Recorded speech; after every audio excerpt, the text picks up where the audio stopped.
U svibnju 2021. godine započeli su radovi na rekonstrukciji državne ceste D213 na potezu od raskrižja Nemetin do budućeg kružnog raskrižja Aljnoš.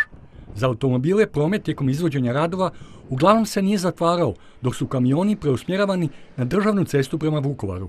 O dinamici radova na toj dionici od Nemetina do Aljnaša izvijestio je predsjednik uprave Hrvatskih cesta. Državna cesta D213 koju smo polako privodimo kraju.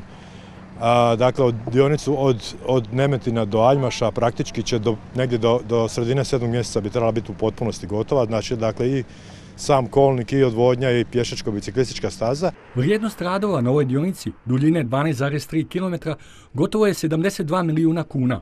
U tehničkom smislu, kolnik kroz Sarvaš i Bilo brdo se proširio, te se zatvorila oborinska odvodnja, što daje mogućnost da se odvoji biciklistička staza. Ona će izvan naselja biti odvojena zaštitnom zelenom površinom. Ovo je tek prva faza rekonstrukcije ove državne ceste, a ona se u drugoj fazi nastavlja do križanja za dalj. Mi smo već sad od prošlog tjedna krenuli sa nastavkom izgradnje, odnosno rekonstrukcije državne ceste D213 prema, znači od budućeg kružnog toka u Aljmašu do budućeg kružnog toka za skretanje za dalj.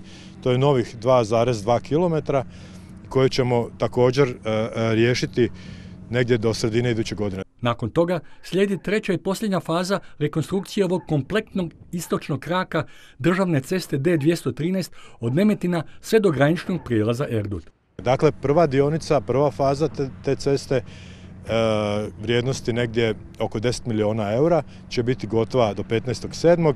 i novih 2,2 km očekujemo da bi do 5. mjeseca iduće godine također bilo gotovo, onda nastavljamo dalje prema graničnom prijelazu Erdut. Ukupna dužina rekonstrukcije od Nemetina do Erduta iznosi 22,5 km uz ukupnu vrijednost od 120 milijuna kuna, odnosno 16 milijuna eura.